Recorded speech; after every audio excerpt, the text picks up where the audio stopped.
Let me have a try. I think this should work, right? You see it now? It's working.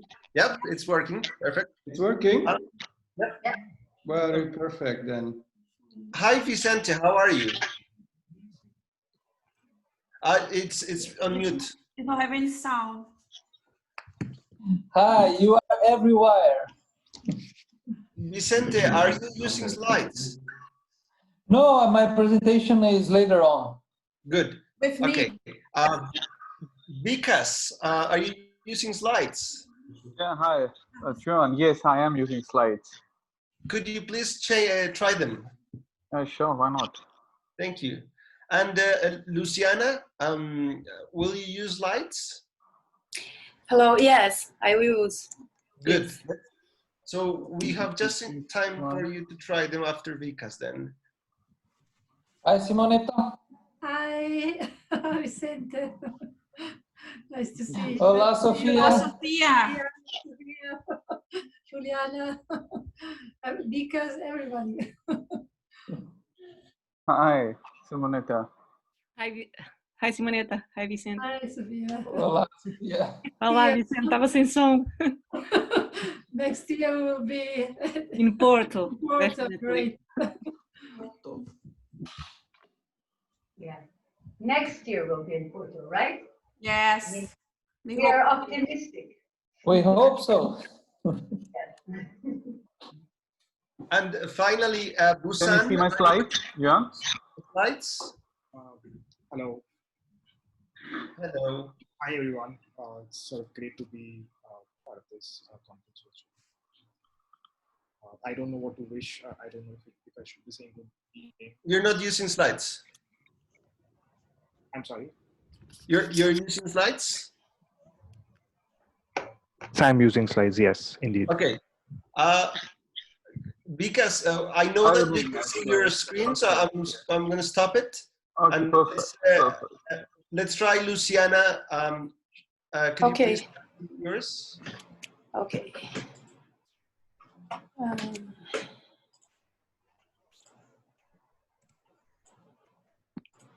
Olá, Juliana.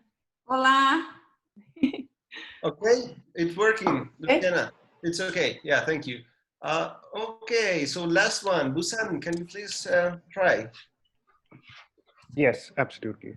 Just to be sure that we're ready.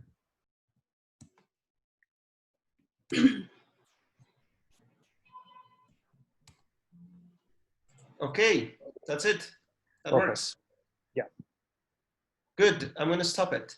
Well, it's 2 minutes past 11 a.m. in Colombia, at least.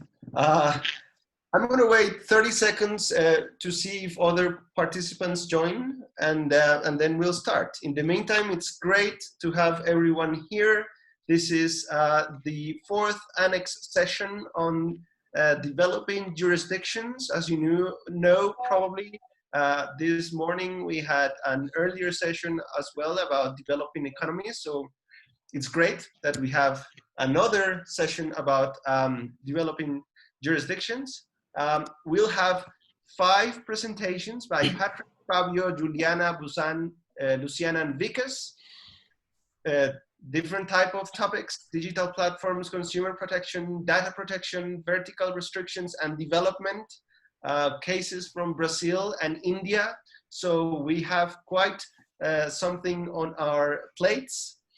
And if you allow me, I'll just repeat the instructions for the presenters. As I told you before, you have between 10 and 12 minutes to present because you're 5 in total. We'll let you present each of the papers, and after everyone has presented, we're going to pool the questions so that we have a Q&A session where we can all interact. By the way, I'm Juan Gutiérrez. I'm chairing this session, and it's great to be with you here. And I think that we're ready. And I'll introduce each of the presenters when they will speak. So I'll start with Patrick and Fabio. Patrick is chairman of Aegon Partners and head of the Center for Competition Law at Zurich University, where he teaches contracts towards competition law. And he studied at the universities of Freiburg, Berkeley, and Harvard Law School, where he gained his master's degree, PhD, and LLM, respectively. And Fabio is the managing director of Aegon Partners and deputy head of the Center for Competition Law at Zurich University, where he's also a candidate, a doctoral candidate. So without further ado, Patrick and Fabio, you're up. Thank you. So, hello everybody. I'd like to welcome you here out of Zurich, and we're gonna talk a little bit about the digital economy and how it affects competition and consumer protection policies. And this is not my picture showing up. This is someone else. Okay, however. And we will divide ourselves. I will run you through the presentation and obviously also a couple of Swiss cases if appropriate. And then Fabio will stay for the concluding remarks in the final panel discussion.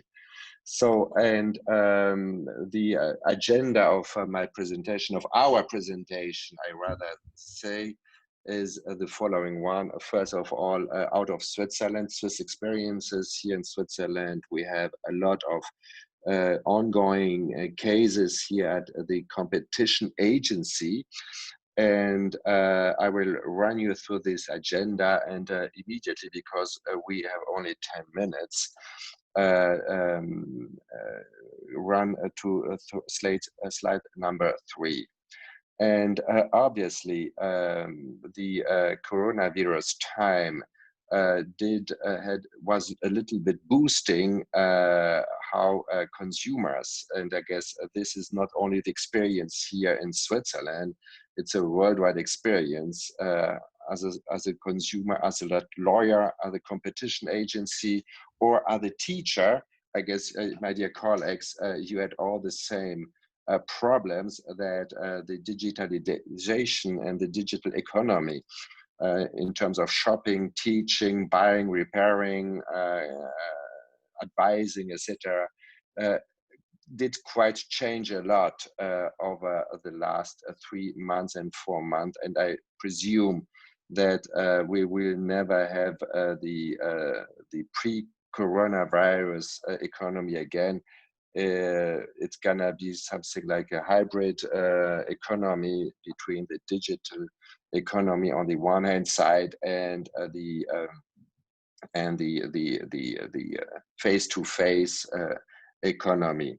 And as you have seen, it did not only change how consumers, I guess Swiss consumers, did behave in shopping. For instance, the car industry here in Switzerland, it was not expected at all.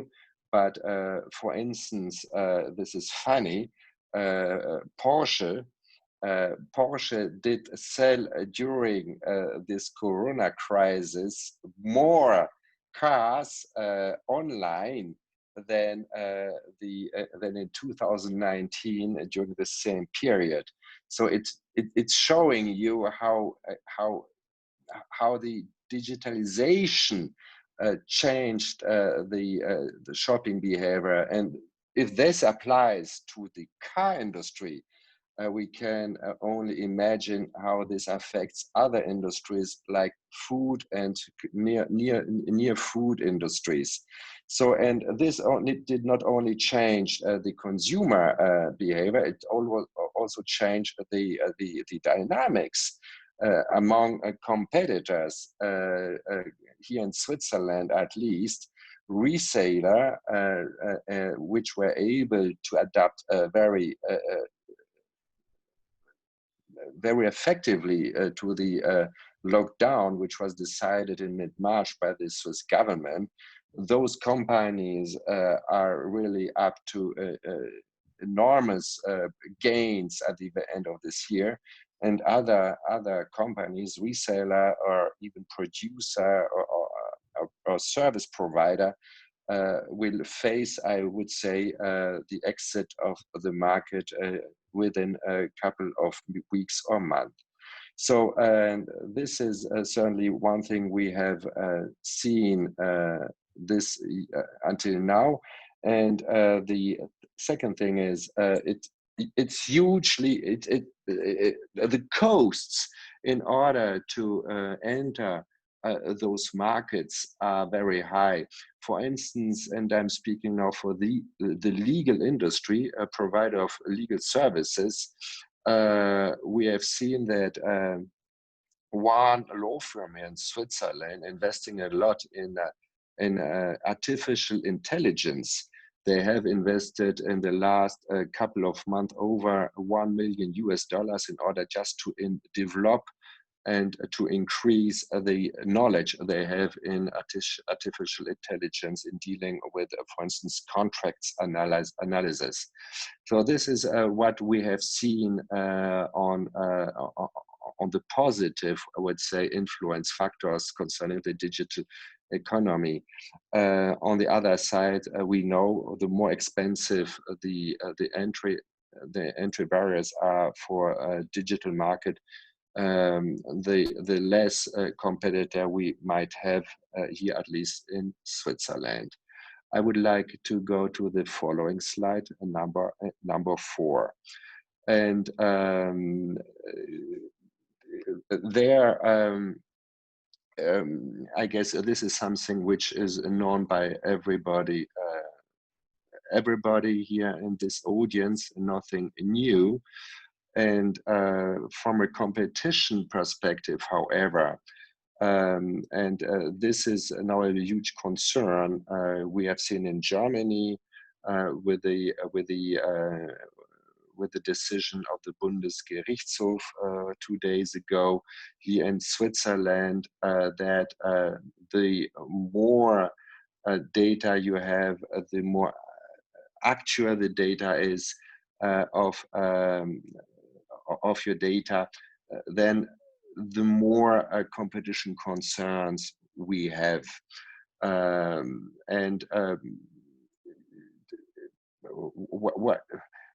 There are right now investigations ongoing here in Switzerland and neighboring countries where basically competition agencies are going after companies using algorithms in order to fix prices. And the question will be, and there we are still awaiting a clear case law, how the agencies will finally deal with companies where collecting not only huge amount of data, but the digital possibilities and the use of artificial intelligence. And I can tell you, my law firm is advising such companies in order to implement such artificial intelligence, in order to have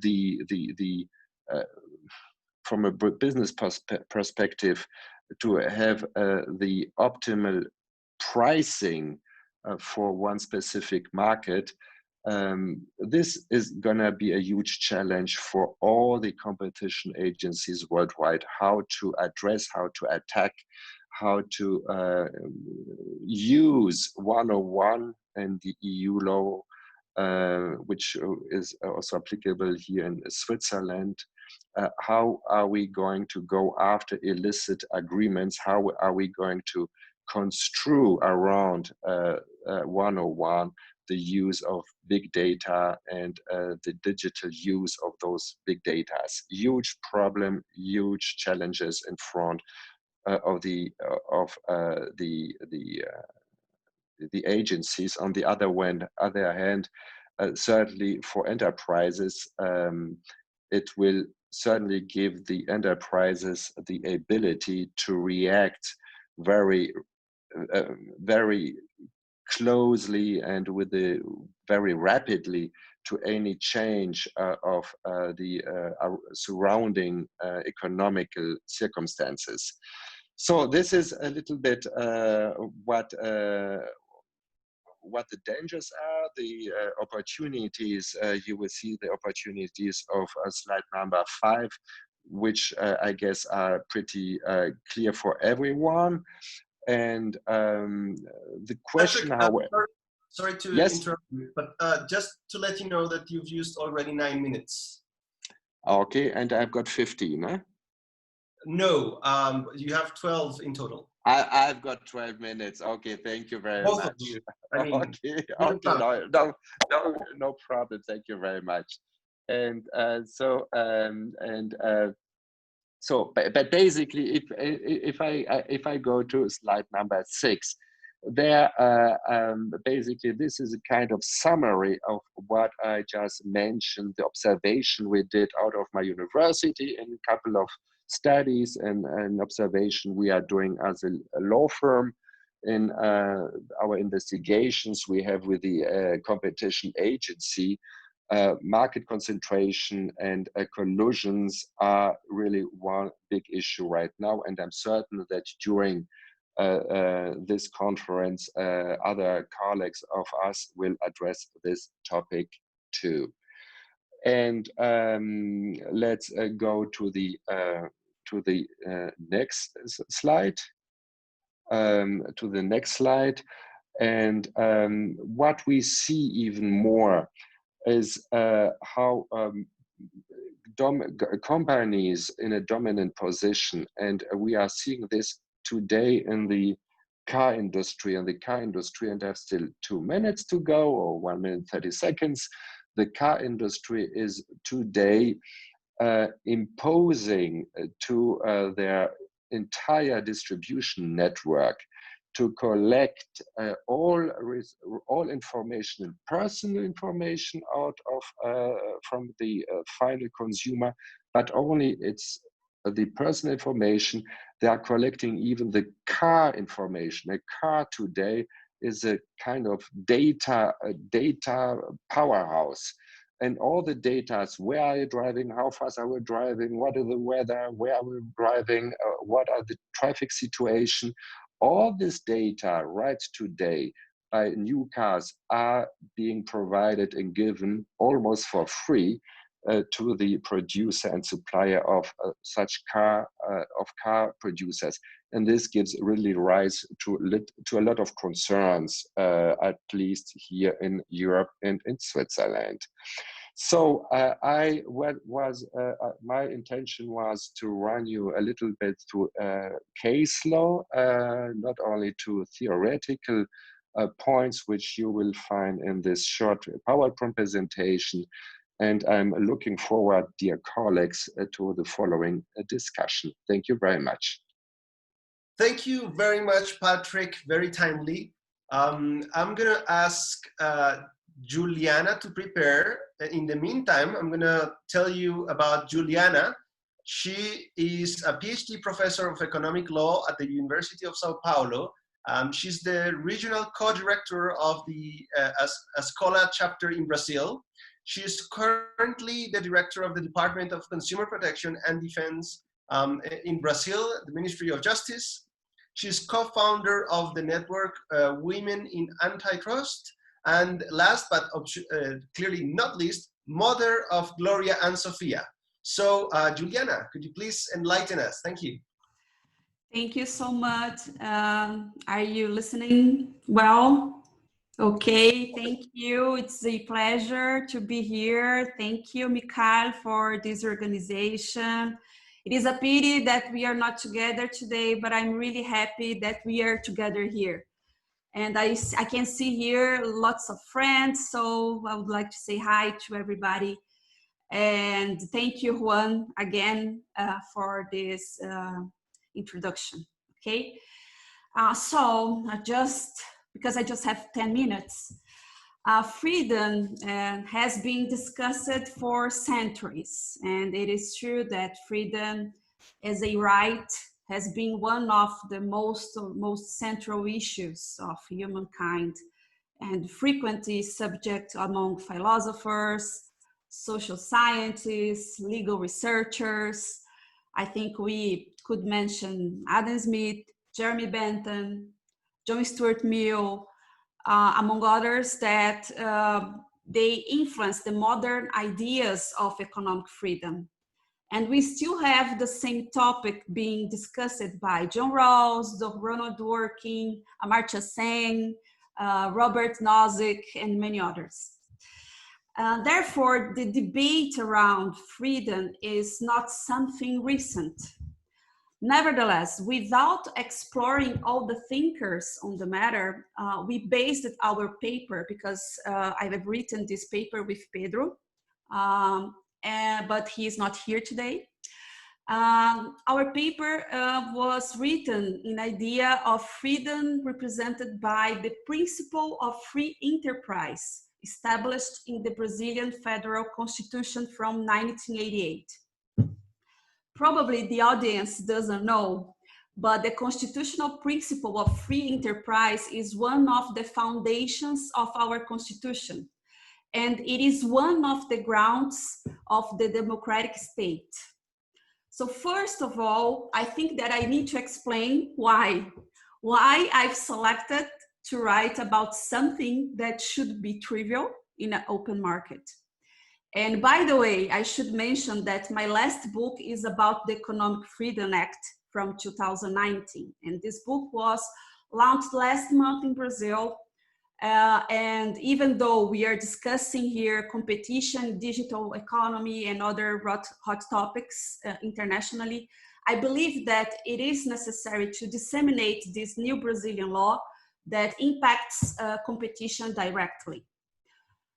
So with reduced competition and lack of investment in Brazil, we had a long period of economic stagnation in the past 5 years, even before the coronavirus. I think that Professor Vicente is here, and I hope he agrees with me. We still have in Brazil one of the worst tax burdens in the world, not to mention a very high bureaucracy. And from a legal point of view, we still have an environment ruled by legal uncertainty.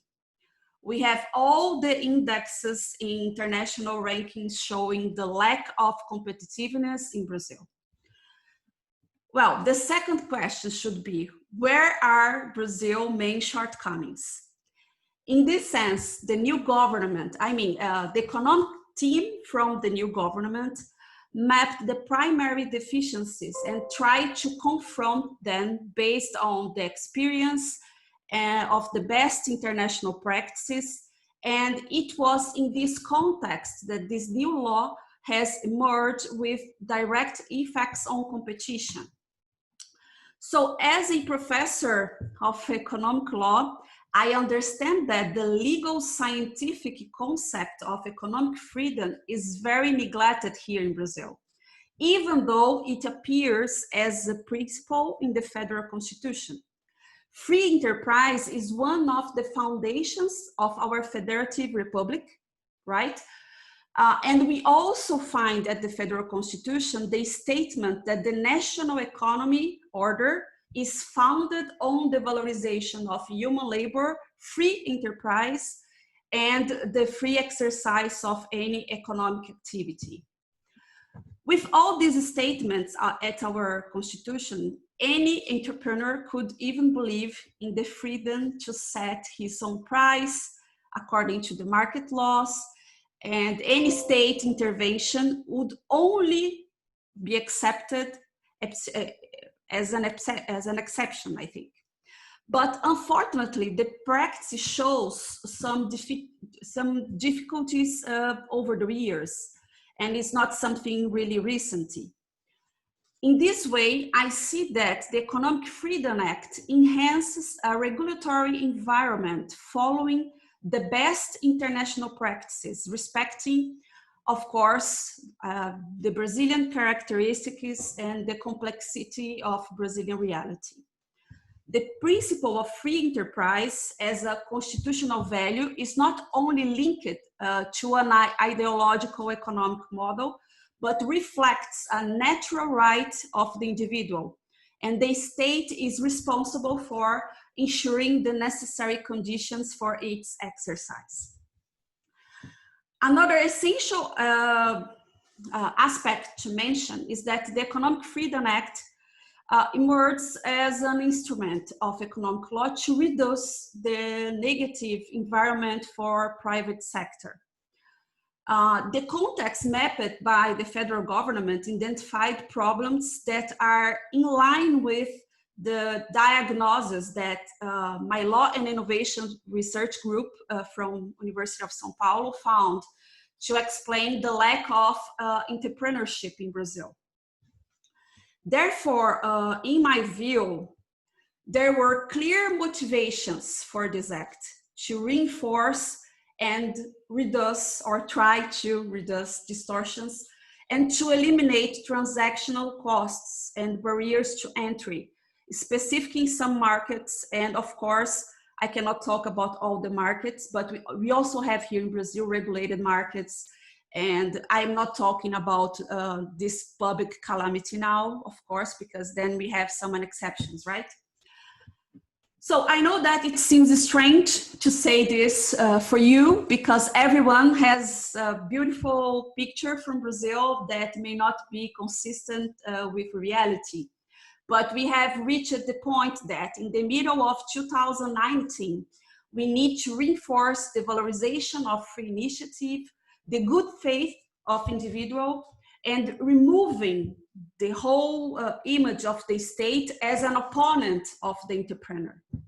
But of course, the Brazilian government can nowadays intervene in the economy through regulation to mitigate effects of market flaws and therefore simulate a free competition environment. And in fact, I dedicated one whole chapter about it on my Brazilian manual book on competition law. And this is one book that I've written with Eduardo Gaban that already presented today. However, abuses lack formal instruments to control here in Brazil. So let's talk about the idea of this Economic Freedom Act. Without freedom, of course, human needs are not met. Once there is no access to goods and services, there is no trade, there is no employment. And the Economic Freedom Act was drafted exactly to, in this regard, complement the Antitrust Act, because it allows that acts from private parties and economic groups that violate economic order can be subject to action, but also acts from the state that somehow create barriers to the freedom to access markets of the freedom of enterprise.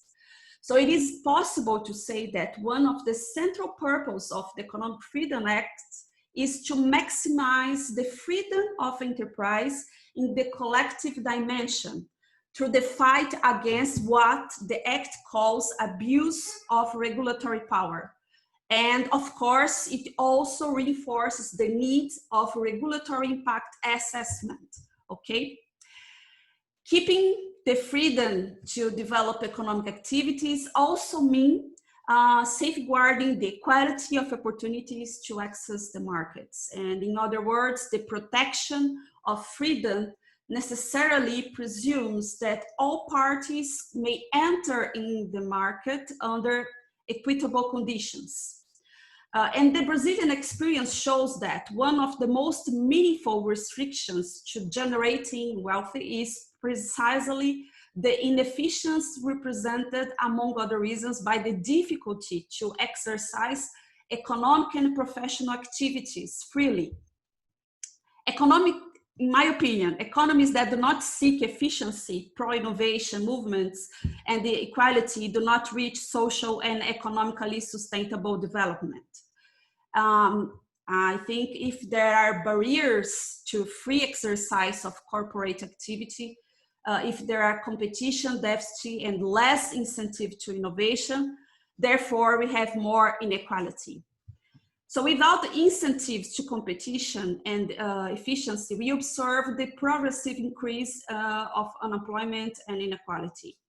And this act seeks the promotion and the control of abusive intervention that leads to inefficiency, like increase in transactional costs. It also proposes the control of abusive intervention that leads to inequality when the state rules create market reserves and the control of abusive intervention that creates barriers to free exercise of economic activities when public rules prevent the entry of competitors into the markets. I should remember that we have here a huge country, right, with several states and different rules. So it is very important to explain that for you. Currently, one of the most considerable difficulties of our antitrust law, in my opinion, especially I think that we can just compare to the rest of Latin America, then Juan can talk to me, has been precisely to reach those acts that cause distortions to competition. Generally speaking, state acts have always escaped from typical competition control carried out by the Brazilian system of competition law. And I think that this situation led to a normative paradox.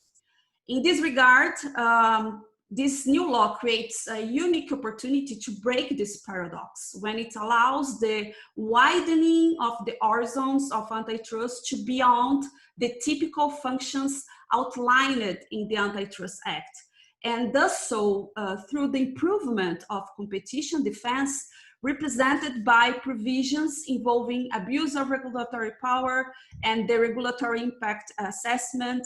And I should give other examples, but I don't know how much time I still have. So Juan, just let me know. There are many, how many minutes? 10 seconds.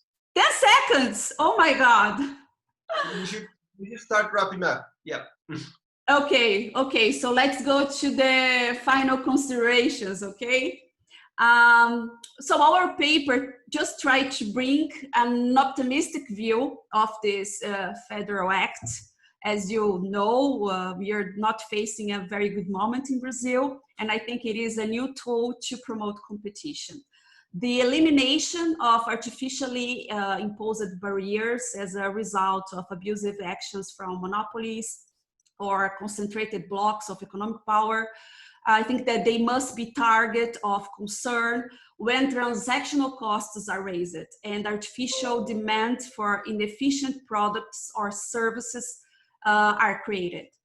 At the same time, empirical research has demonstrated that an inefficient economy tends to reduce incentives to innovation and competitiveness, and therefore it increases inequality. So this new concept of abuse of regulatory power and regulatory impact assessment, consolidating a new act, is something really good for us here in Brazil. In this regard, the new tools can avoid the waste of public resources and preserve other constitutional objectives that we have here. And of course, they can improve our regulations. So thank you so much. And I'm open for questions from you guys. Thanks. Okay, Juliana, thank you very much. I must say that ASCOLA is about creating community, and I met Juliana last year in Aix-en-Provence, and since then we've been close, and I'm very glad that we had that opportunity because she chaired my panel last year, and now I'm chairing yours, so that's good. We're doing great. Okay, we're jumping from Brazil to India, Bhusan. Bhusan is an independent law and policy researcher. He graduated with honors in arts and laws from the National Law University and was formerly a Reserve Bank of India Young Scholar. And Bhusan is going to use up a slide. So Bhusan, could you try them? In the meantime, I would like to let you know that he is speaking about antitrust and zero price digital platforms. Very topical. Thank you, Bhusan. Come on. It's your time. Thank you so much, Juan. Great to be here. I hope that my slides are visible and my voice is sort of coming across clearly. Please do let me know if that's not the case at any point. It's all good. Perfect. So I'll get started with, trying to sort of explain why this was a topic that made sense to me. And I took it up. And sort of to be perfectly honest, a lot of developments that took place in Germany with the Facebook decision there were a big motivating factor of taking up this topic itself. And I also wanted to clarify at the outset that, zero price platforms, they provide a enormous value, and there's a lot that has to be said in their favor. But I also believe that sometimes when it sort of comes to the user side of things, the regulation of such platforms is typically sort of kept just for data protection norms or data protection regulators. And unfortunately, in India, we do not have a data protection law in place. India is probably one of the last sort of big jurisdictions without one. And so I was sort of tempted to look at the competition law that we do have, which does function reasonably well, to see if that could be applied to such platforms. I'll probably sort of jump in to the order of things that we will be covering today. We will touch upon a lot of these sort of aspects of what makes such zero price platforms different, and also what are the thresholds within which we should regulators should try and make changes around them. But before we get into all of that, I just wanted to set the context by probably facts which are fairly well known. For instance, Google and Facebook are fairly big and dominant in India, as they are indeed across the world.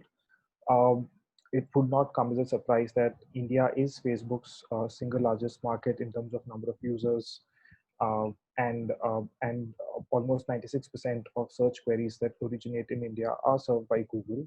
Again, these are sort of numbers that would resonate across many countries, but what makes India slightly different is the scale in terms of the number of users that do operate. A lot of these users do not they've transitioned from nothing to a smartphone. They've not sort of gone through the intermediate steps of typically how we would sort of access through other devices as well, and therefore this is a very young internet population which is consuming data at scale. And so it's important to understand that how we regulate these firms in India will make a big difference. And sort of coming to what this paper hypothesizes is that it's extremely important that the interests of users in the context of these large digital platforms, they are sort of safeguarded, and you need an authority to be looking at it. And also, my personal hypothesis was that the Indian law, as it is currently written up, can actually look at issues of market power with respect to zero price digital platforms. I'm sorry to clarify this a little late, but what I mean by zero price platforms is, of course, platforms which are free to use from a user perspective. So users don't pay a monetary price in accessing these platforms. But as I will discuss going forward, there is a form of payment that users do with these platforms, which is in the form of sharing data, as well as sharing their attention, which is something that platforms do benefit from, definitely. Now, sort of moving on to the broader setting within which these platforms operate. Of course, digital markets, and we know these things about the market. So I mean, to an audience like this, I would not sort of go on and explain what tipping means, or the fact that currently Antitrust does focus quite strongly on the consumer welfare standard, and therefore any proposed action will always sort of raise a question of, but do tell me how exactly sort of consumers are worse off when they access such services at scale. And of course, there's been talk about adopting a more sort of market structure perspective when we come to regulating these digital platforms. And here I broadly refer to the work of scholars such as Lina Khan and others who made this point quite effectively, quite well. And next sort of, I try and unpack what does it mean to offer a service for free, and how does it impact the structure of these platforms themselves.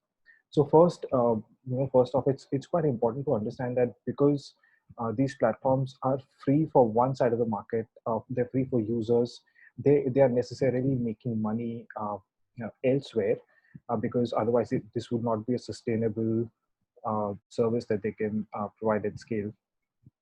And therefore this brings us to again, not exactly a revelation, but the fact that these platforms are inevitably multi-sided in nature, and this is something that we'll discuss further as well.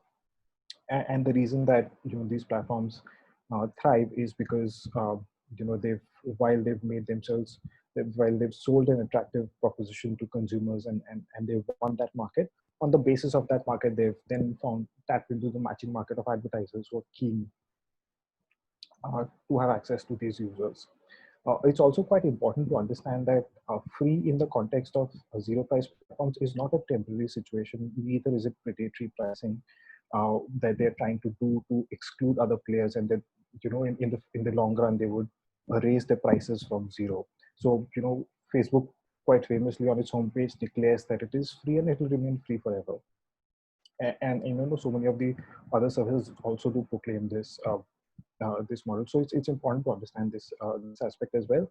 And last but not the least, because the monetary costs of accessing such platforms is zero, so it's quite difficult to then ascribe a value to some of the other things that users share with such platforms, which is their personal data, or the fact that they do face a deterioration in service because they're exposed to advertisements and such.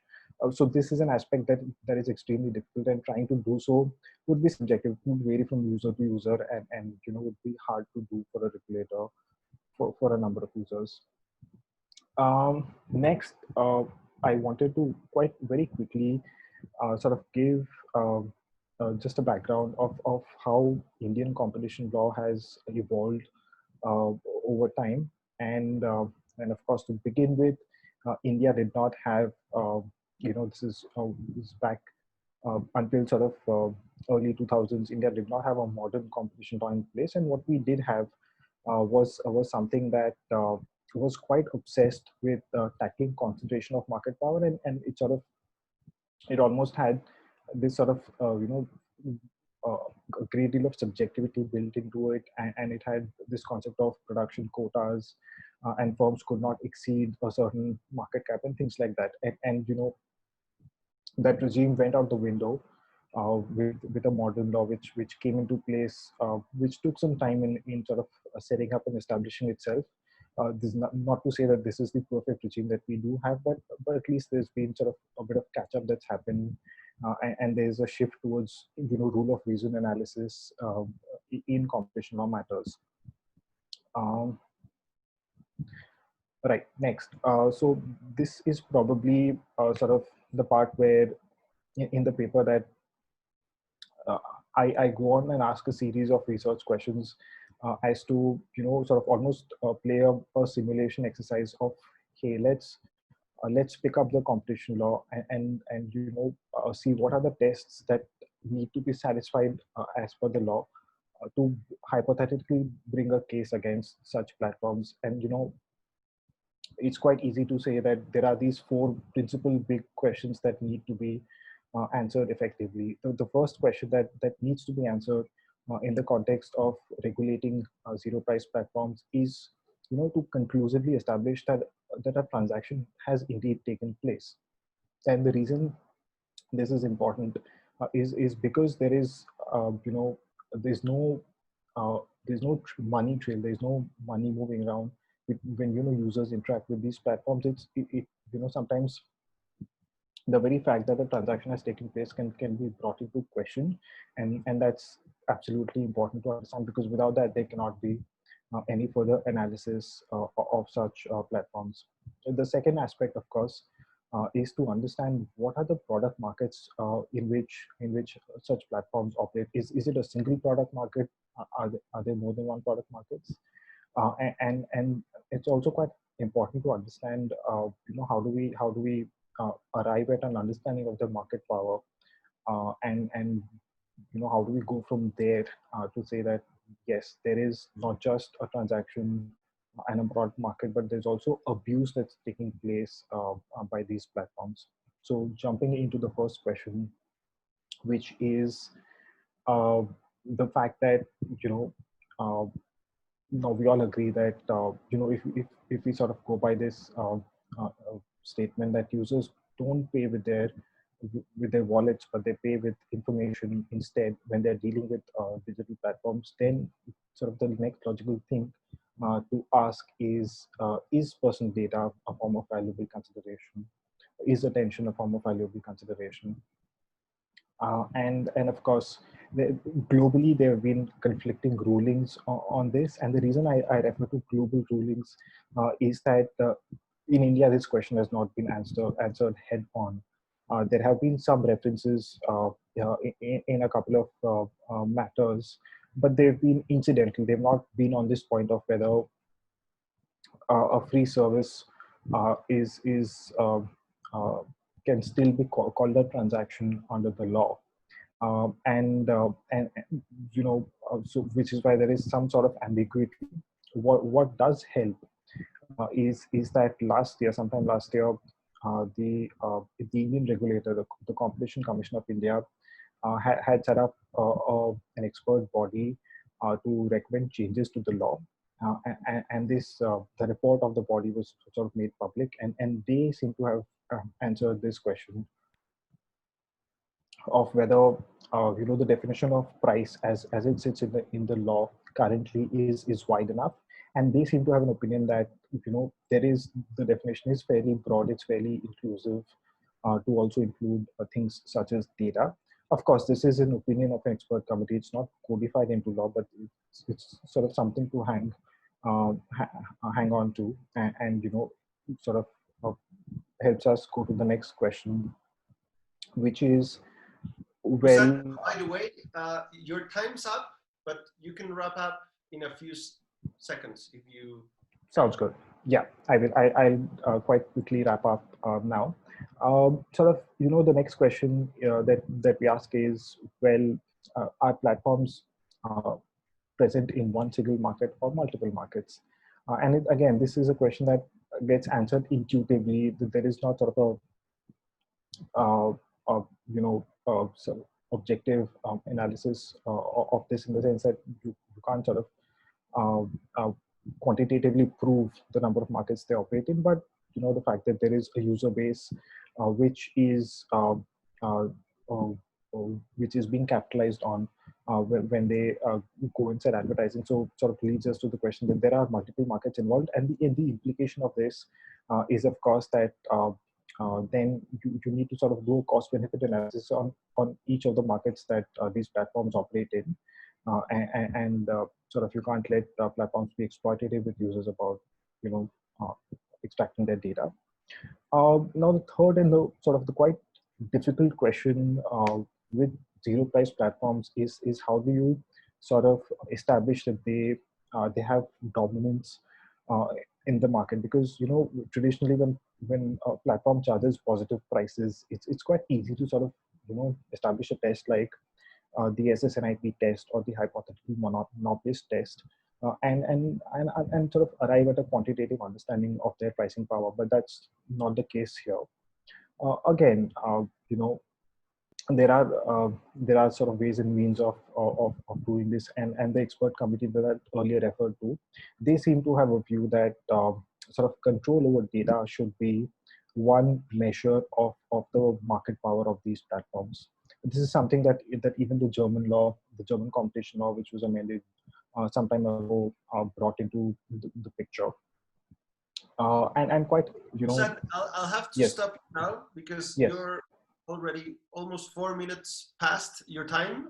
But in case that you still have very important things to say, I would invite you to say them in the questions.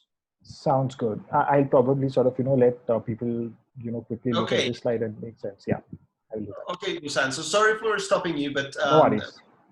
okay. Well, we're jumping back from India to Brazil, and this time it's Luciana Tudisco. I wonder if I should pronounce it Luciana. You tell me, please. Luciana. Luciana is Luciana. a Brazilian with a Yes. master in political economic law from the Universidade Presbyteriana Mackenzie, and her PhD on political and economic law is in progress in the same university. And Luciana, your topic is very interesting, but I'll let you go ahead. Thank you very much.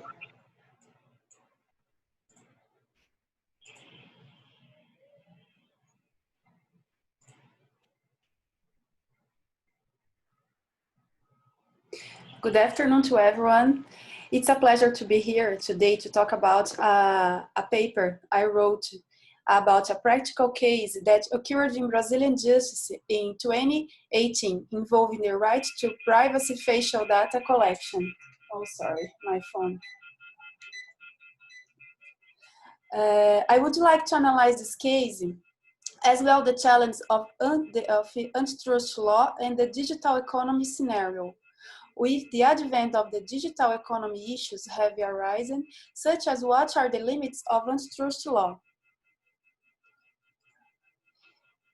If there is a possible violation of the data protection right, the antitrust authority, in the case of Brazil, this authority CEST, can intervene.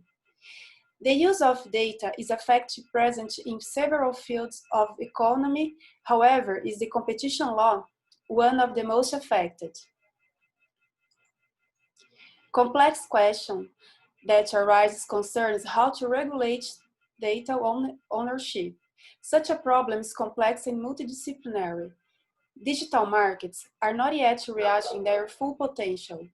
A set of economic factors act to limit competition in the market. However, the amount of personal data provided in exchange for a service cannot always be measured by the consumer. The introduction of the General Data Protection Regulation by the European Parliament in 2018 can be considered a major step in terms of setting limits for the processing of personal and consumer data. In Brazil, CADE's law seeks to combat the arbitrary increase in profits, the abusive exercise of dominant position, the adoption of uniform commercial conduct among competitors that limits or prevents access from new companies to the market, among others. The competition policy in Brazil does not follow the goals set by the Chicago School. In Brazil, this policy is focused on guaranteeing competition is as means to guarantee fair conditions of economic activities, which in turn would result in more choice and more innovation. Now we will analyze the practical case of using facial data versus antitrust behavior. On April 2018, the Via 4 concessionary, which operates the 4 yellow subway line in the city of São Paulo, announced the installation of interactive platform doors at 3 stations, Luz, Paulista, and Pinheiros, operation throughout the operation hours of the line. According to the company, the technology implemented in these ports consists of a lens with a sensor that recognizes the human presence and identifies the amount of people passing and looking at the screen. The tool also aims to identify emotions like anger, joy, neutrality, and identify gender and age group of people positioned in front of the sensor.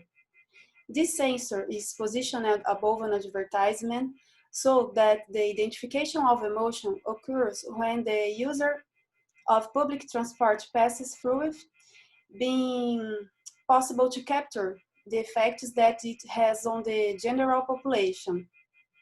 Such a mechanics consists of a kind of automated market research without the participants' authorization, allowing revenue to be obtained from selling this data to third parties who can then direct their advertising strategies from the identified reactions. On August 2018, the IDEC, Brazilian Institute of Consumer Protection, filed a public civil action against the concessionary of Line 4 of the São Paulo SA subway, with the purpose of stop the compulsory collection of data from consumers through the digital interactive doors at Via 4 stations, protecting the right by processing biometric data without the consumer's consent, and imposing excessive obligations on the consumer of the service public transportation. In this case, the absence of clear information provided prior to installation by the concessionary, as well as the lack of details on the operation of the interactive doors, stand out. The protection of personal data in Brazil stems from the constitutional right to privacy and privacy. The protection of personal data is based on the joint interpretations of the Federal Constitution, the Civil Code, the Consumer Protection, the Consumer Protection Code, the Access to Information Law, the Internet Civil Framework Law, and the Positive Registration Law. Under Brazilian law, it is the basic right of the public service user to protect his or her personal information pursuant to the law of the Access to Information Act. This law provides that the processing of personal information must be done in a transparent manner, and any transfer to third parties may only be carried out if stipulated by legal provision or with the express consent of the data subject. Remotion recognition technology is used by Via 4 is based on technology. This is already widespread in research and innovation centers.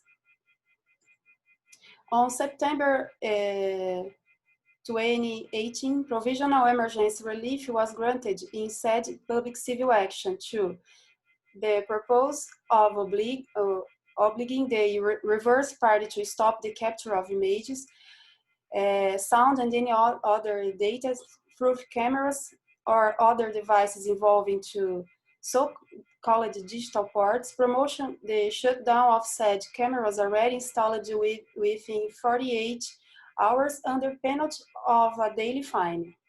On November 2018, an order was published informing the plaintiff about the fulfillment of the emergency guardianship. The importance of big data arises from the fact that information of the databases constitute economic inputs. Data represent a business intelligence asset. CAD's attention to the exchange of sensitive information between competing companies brings a new challenge for organization. In general, all information not available from public searches that gives to holder a competitive advantage, as in the present case, is sensitive since the companies holding the information collected through the collection of facial data are in an advantageous situation, those who don't have such information. Although the case IDEC versus São Paulo, SC subway line 4 concessionary was not submitted to CAD's analysis, it can be concluded that in addition to violation consumer law rules, it constitutes anti-competitive conduct. To finish my presentation, from the analysis of the IDEC cases versus São Paulo subway line 4 concessionary, it's possible to identify the challenge brought by the new competitive paradigms in digital markets. In this sense, it's possible to verify new risks of competitive damages related first to the impossibility of the users of the subway service to agree to the provision of their facial data to the concessionary. A second risk brought to to competition would be monopoly or oligopoly in the use of the data obtained in order to use such data in targeted advertising. The industrial data revolution has driven a significant shift from competitive paradigms in digital markets. This revolution highlights the way in which informational data materializes into investment assets of economic value that are used for the development of business strategies. This is a mission for global competition protection agencies.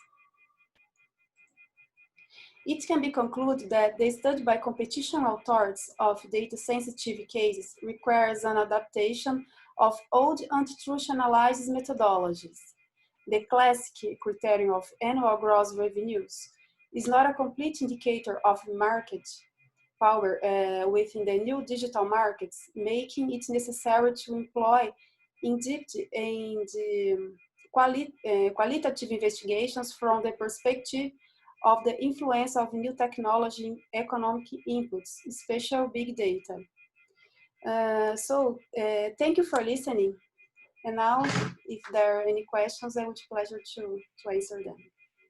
Okay, Luciana, thank you very much. You finished just on time, and we'll receive questions through the chat in the meantime. And after we finish each presentation, we'll have the opportunity to answer them. So this is not a ping pong match, but we are again jumping from Brazil to India, or more precisely to Munich, because I believe Vikas Kathuria is in Munich, but he will tell us about the vertical restraints under Indian competition law. So while Vikas shares his screen, I'll tell you about him. Well, Juan, you have to allow me to share my screen. I somehow cannot share my screen. You are allowed. So Vikas is a senior research fellow at the Max Planck Institute for Innovation and Competition. He earned his PhD from the Tilburg Law and Economics Center. He previously worked with the Competition Commission of India, and he's taught at the Jindal Global Law School. So, Vikas, your time's... Hang on, can you see? Yeah, don't worry. Look for your presentation. In the meantime, there's many questions in the chat.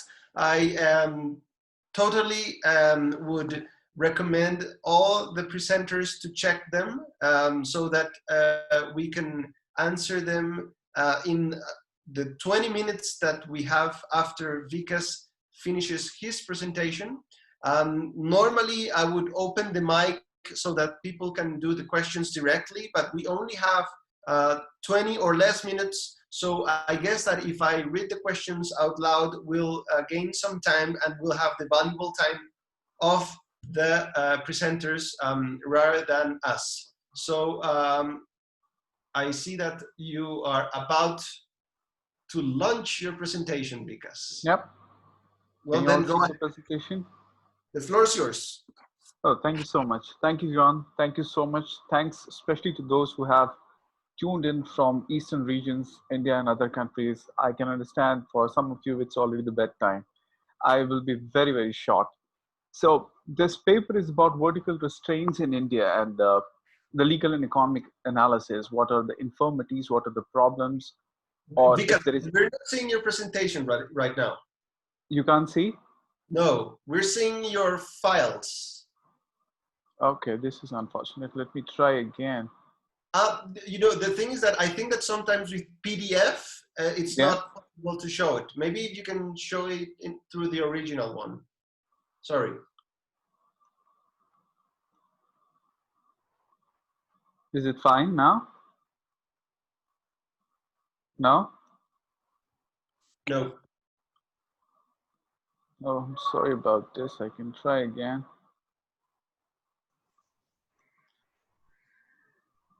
I think you need to stop sharing, then open it, and then... Oh, okay.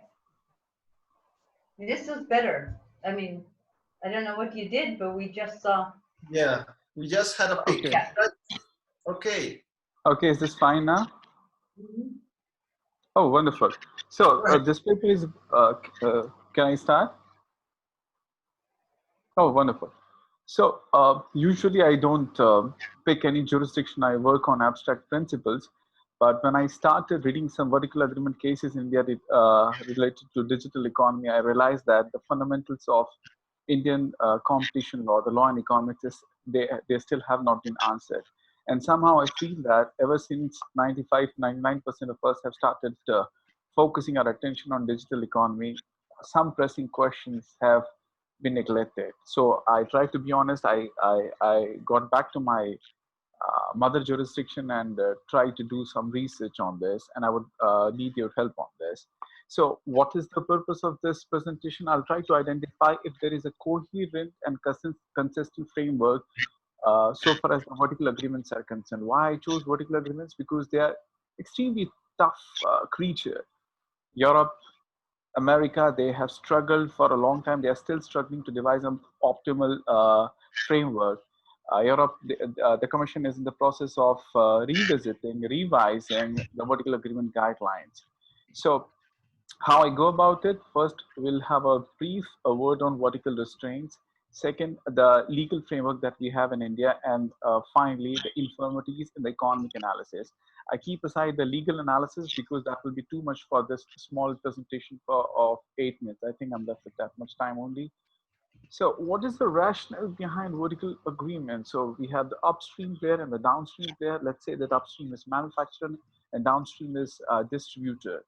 Now, they are a popular way to take the products to consumer rather than the upstream manufacturer coming to the downstream and opening its own retail shop. They rely on someone who is more specialized, who have some experience and who are the experts in this field. So why do we use restraints? Why does the upstream or the downstream player resort to some restraints? Because many times the incentives are not aligned. In the sense like upstream player, he would want to sell as many products as possible, but the downstream player would want to increase the prices as much as possible.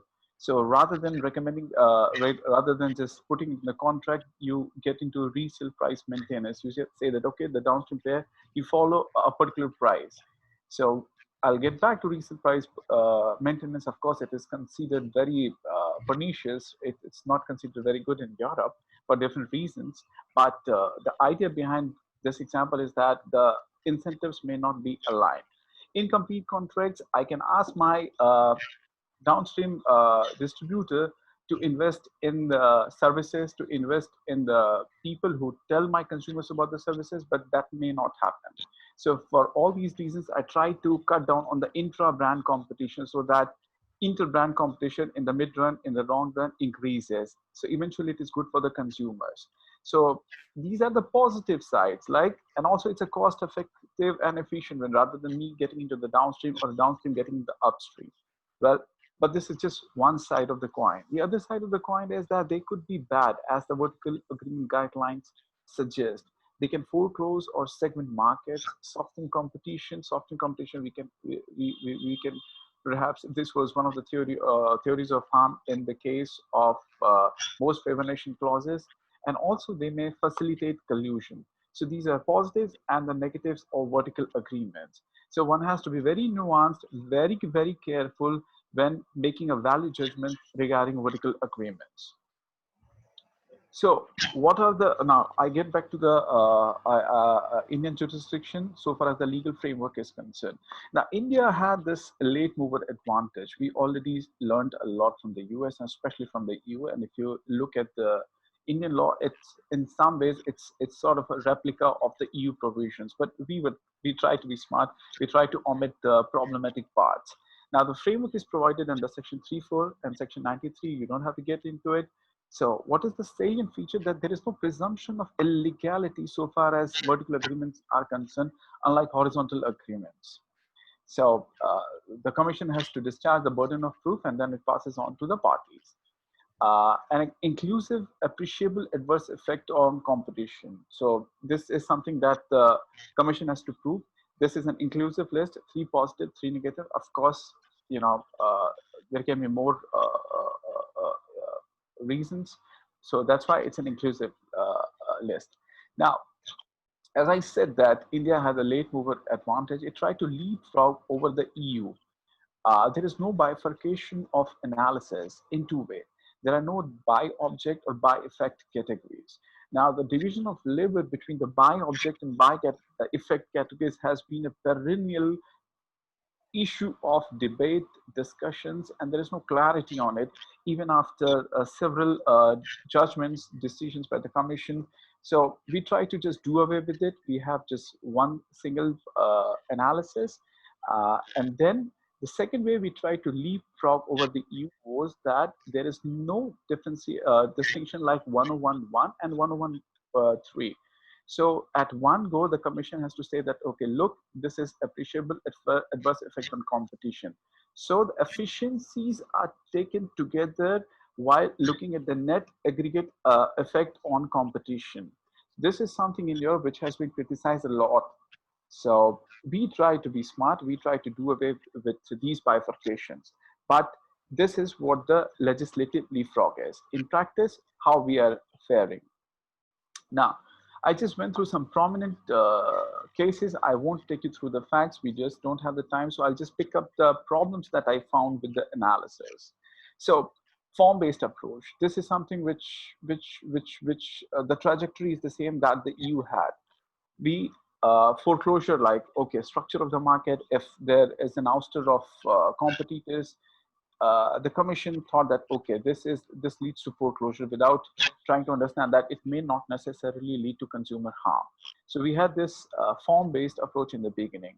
Now, in many cases, this was quite surprising that we tried to learn a lot. We had tie-ups with several jurisdictions and competition authorities. We, in the beginning, were not defining a relevant market to assess anti-competitive harm in so far as the vertical agreements are concerned, which was quite strange. Also, there was no calculation of market share to assess foreclosure in the sense that what percentage of the market was actually being foreclosed. So if you look at the delimiters case in the EU, they are trying to see that, okay, this is the cumulative effect of these agreements. This much part of the market has been foreclosed. But here in India, everything was form-based.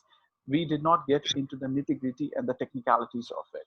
But also at the same time, India took a very unconventional stance.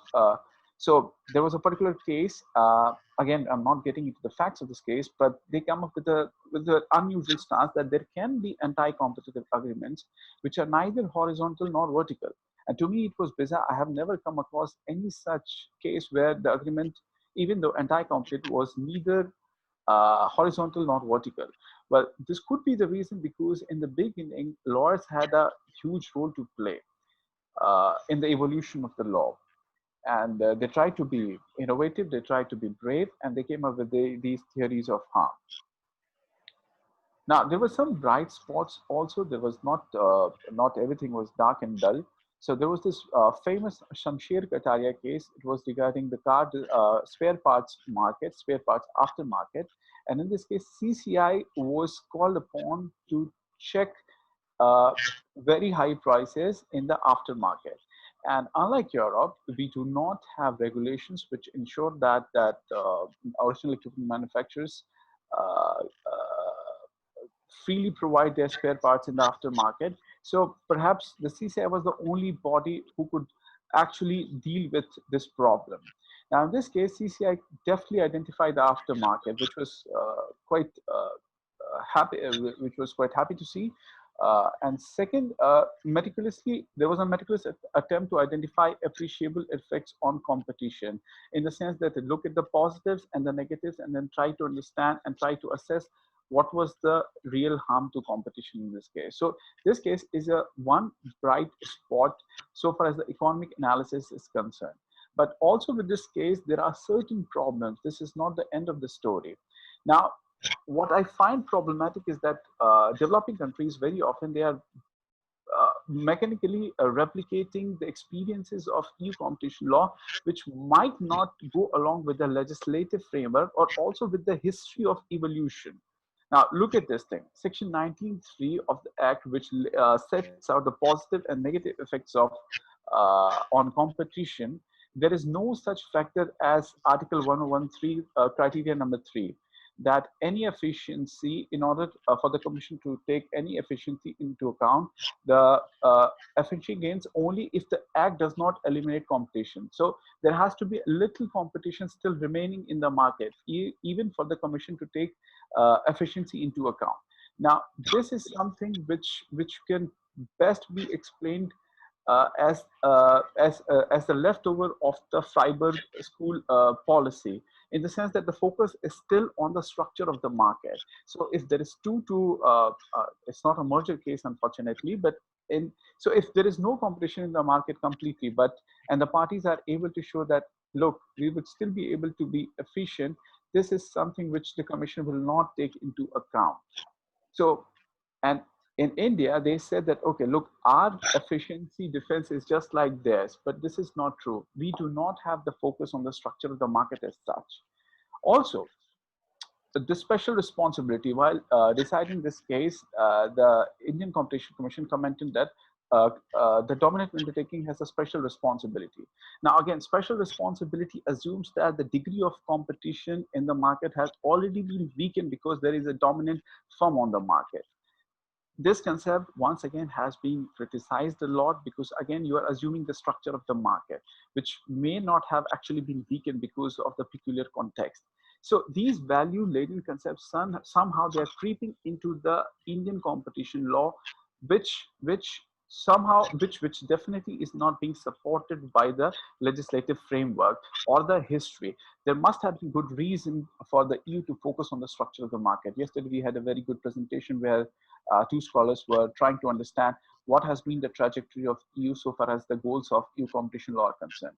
And nobody can actually point out that, okay, this is just one goal of EU competition law, that is consumer welfare, the structure of the market, etc. They are equally prominent in the literature and in the case law. But we have to actually leapfrog. We have to just remove all these problematic parts aside, because our law, the language of the law, and our history does not support this. Also, there is a formalism against. Your time's up. You should. My time's up? Yeah. Okay, I'll just take a minute. Now, again, there is a formalism against resale price maintenance, even though EU has tried to be focused on more economic approach, but somehow they are still very formalistic so far as the resale price maintenance is concerned. Now, since my time is up, I'm just summing up. So there should be more fuller economic analysis. The legislative favor of 1993 asks for an effect-based analysis. Now, I understand that effect-based analysis requires a lot of tasks so far as the competition agencies are concerned. That's why the Indian agencies, they will have to come up with safe harbor so that they can economize resources. Do not transplant the EU jurisprudence mechanically, a lesson in general for all developing countries. So on this note, I am resting my case. Thank you so much. Thank you, Vikas. So I invite all the speakers to lend me your ears, because you have to fasten your seatbelts, as I will very quickly read the questions, several questions in the chat, so that people that see us in the video will know what was going on. And each of you will have 2 minutes for your final statement. 2 minutes, that's it. I'll cut your microphone if you don't comply. I'll start with Simonetta, who asked Juliana, CARE has been very active with regards to fintech. Could it fit into the goal of increasing equality, or do you see it under a different light? Next question. This is from Michal to Bhusan. What do you think of the suggestion made by Ioannis Lanos today that zero price for your eyeballs creates a setup which is restrictive to users who prefer to pay for services not with their data, and thus should be an antitrust offense?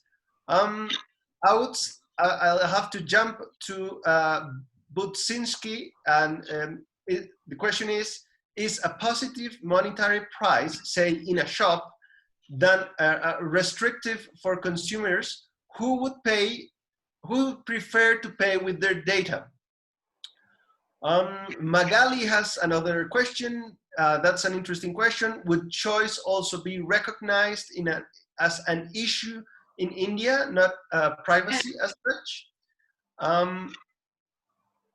Andres Calderon from Peru has CADG applied regulatory provisions like privacy when enforcing competition law? And if so, are they doing to establish the illegality of the conduct or to assess the harm that he means harm to consumers' privacy? We're almost there. Cope with me. Well, this is a comment, but I'll read it. Praising, Simonetta praises CADE for its transparency. There's a lot of stuff out there, that's true.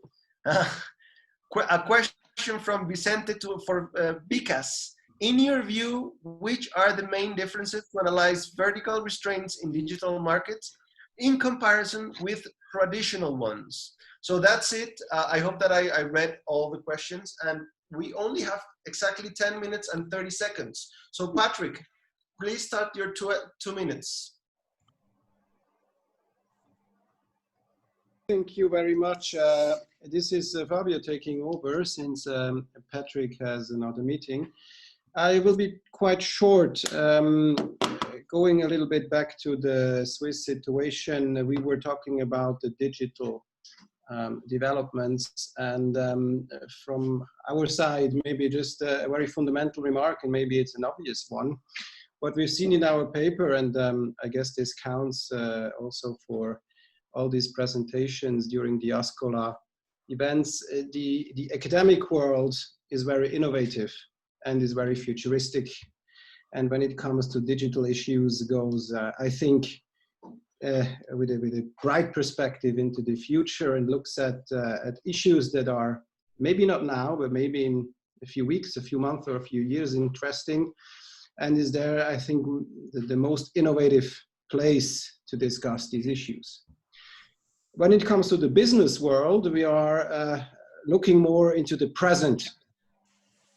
Companies are using the actual available digital instruments in order to make business, to design business models. And this is, when it comes to the counseling, to the really present situation, to the present problems, which is also interesting. It's not so futuristic as the academics look at it, but it's nice to see where we stand. And the third world is maybe the agency. And when we look at least the Swiss agency, and we look at the cases in Switzerland, then we are looking into the past. We have not one single case in Switzerland that deals with the digital algorithm problems that we hear so much when it comes to the academic world. All our cases that we have in Switzerland are very analog, I would say, cases about price fixing, very, very old-fashioned, we say, with an email, with a letter, with a contract. And this is a little bit the case law that is, I think, a little bit behind maybe the business world, and also way behind the academics that schedule. Are not right now. That's it. Thank you. Juliana, it's your turn. Okay, Juan, thank you. So in fact, this Economic Freedom Act was considered by some groups as the Startups Act, but it was just in the beginning. I think that CADE is also following the same goal, as I was explaining to Simonetta, but I think that the Economic Freedom Act is focusing much more in new instruments for competition advocacy. And here we have the Secretariat of Economic Monitoring from the Ministry of Economy that is responsible for the competition advocacy. So I think that CI's competence was established in our Antitrust Act, and now they will have another instrument to follow. And we have a new secretary that was the father of the Economic Freedom Act. So we must wait for new challenges, and we can see now what he's going to do. Okay, thank you again. Okay, Juliana, thank you very much. Bhusan, it's your turn. Hi, thank you. Thanks for all the questions. I'll probably start off with Michal's sort of, quoting Ionize on that. But I think there's some truth to the statement that if you're not paying for the product, you are the product. It may not be entirely true, but I think there is some merit to that. And I think the fact that it's a bit of a mystery as to why there are not paid versions of products such as chat or search or social networking. Not to say that they should necessarily be successful, but it seems to me that the very possibility of such products is precluded in a market that we currently are, and it sort of leads to a situation where this is the eyeball economy, this is the ad funded sort of product, and it suits a lot of consumers, but it also does not suit at least a certain percentage of existing discerning users, privacy conscious users, and I think this is a bit of a market failure, and combined with the other issues of sort of how acquisitions take place in the space, and a bunch of other issues. I think sort of combine all put together, there is sort of some sort of merit to look into it. It may not be a clear-cut sort of case calling for regulation, but it certainly does require a bit more understanding. Thanks. Thank you, Bhusan. Luciana. I would like to thank you for the opportunity to participate in this wonderful event. And I would also like to thank you, Professor Vicente Bagnoli, for introducing me to the ASCOLA. Thank you very much. Luciana, but would you like to address any other question regarding privacy in Brazil and competition law?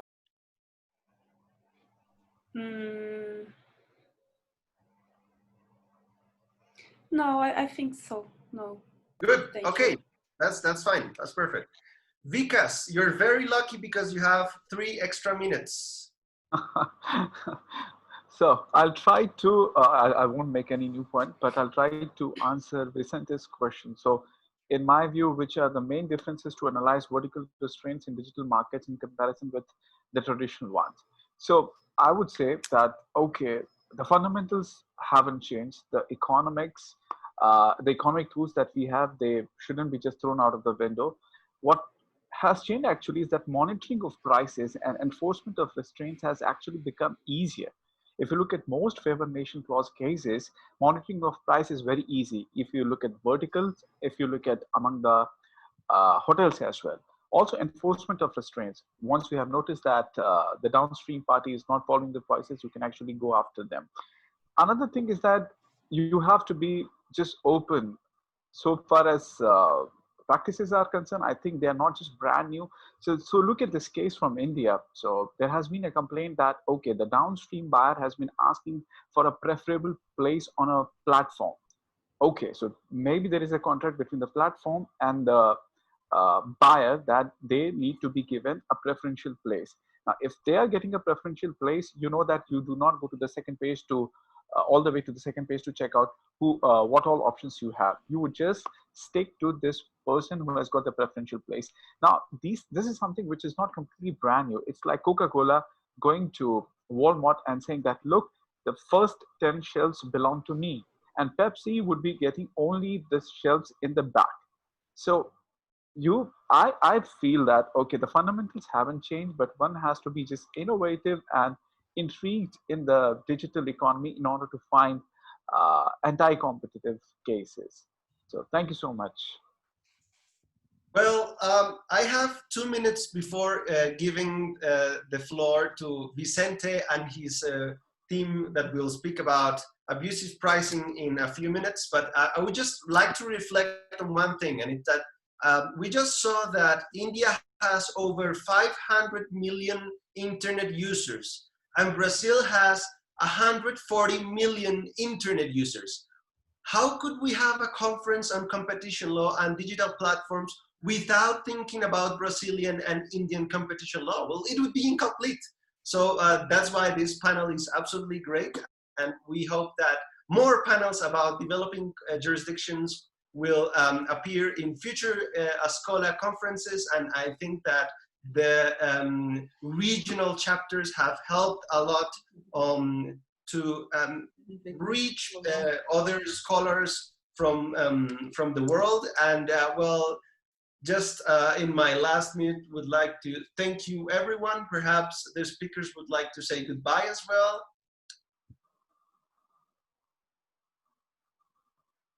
Thank you. Okay. Thank you very much. Well, Vicente, I think you're up next in 1 minute. I wonder if you want to clean the house. Oh, you don't need to clean their house. Everybody is welcome here. If you can just change the host position to me, I would appreciate. I think, Vicente, I will try to do the streaming, remember? Yep, yes. Because we will broadcast this live in ASCOLA Brazil channel on YouTube. Okay, Vicente, well. The host now, so you need to do it, okay? Yes, let me see. I think it's okay. Mas eu tenho que parar esse